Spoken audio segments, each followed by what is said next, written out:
নমস্কার দর্শকবৃন্দ। চালু হবে পিএমশ্রী স্কুল, বদলে যাবে পঠন পাঠন পদ্ধতি। সাম্প্রতিক প্রকাশিত এই প্রতিবেদনটি আমরা বিস্তারিত জেনে নেব।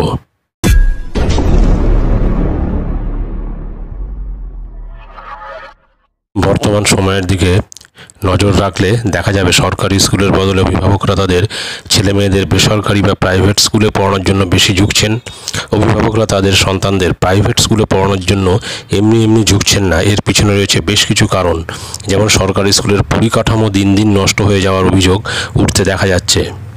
দেশে যে সকল পিএমশ্রী স্কুল খোলা হবে বা কোনো স্কুলকে এই স্কুলে উত্তীর্ণ করা হলে সেই স্কুলে কেন্দ্রীয় বিদ্যালয়ের আদলে কেন্দ্রীয় শিক্ষা মন্ত্রণালয়ের আওতায় থাকবে। এই ধরনের স্কুলে যে পরিকাঠামো তৈরি করা হবে তা বহু প্রাইভেট স্কুলেও পাওয়া যাবে না বলেই দাবি করা হচ্ছে। স্বাভাবিকভাবেই পিএমশ্রী স্কুল নিয়ে সাধারণ মানুষের মধ্যে কৌতূহলের শেষ নেই। তাহলে চলুন দেখে নেওয়া যাক এই সকল স্কুলে কী কী সুবিধা পাওয়া যাবে।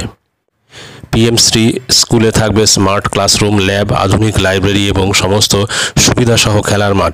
প্রাথমিক ও প্রাক প্রাথমিক পড়ুয়ারা যাতে খেলাধুলোর প্রতি আলাদা নজর দেয় সেই দিকে বিশেষ জোর দেওয়া হবে। এই ধরনের স্কুলে যে সকল শিক্ষকদের নিয়োগ করা হবে তাদের আলাদা করে প্রশিক্ষণ দেবে সরকার। এছাড়াও ছোট বাচ্চাদের ক্লাসরুমে খেলনা থেকে শুরু করে আধুনিক যন্ত্রপাতি রাখা হবে যাতে করে তারা ছোট থেকেই পারদর্শী হয়।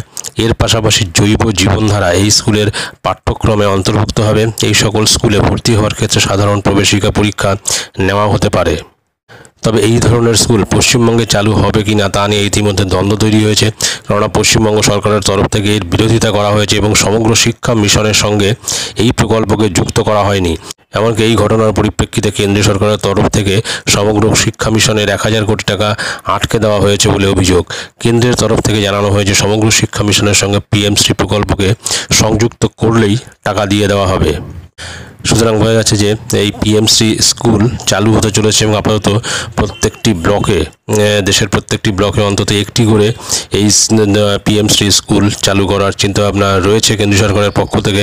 তো দেখা যাক পরবর্তী ক্ষেত্রে কি হয়। ভিডিওটি ভালো লাগলে অবশ্যই সাবস্ক্রাইব করবেন চ্যানেলটি পরবর্তী আপডেট ভিডিও পাওয়ার জন্য। ধন্যবাদ।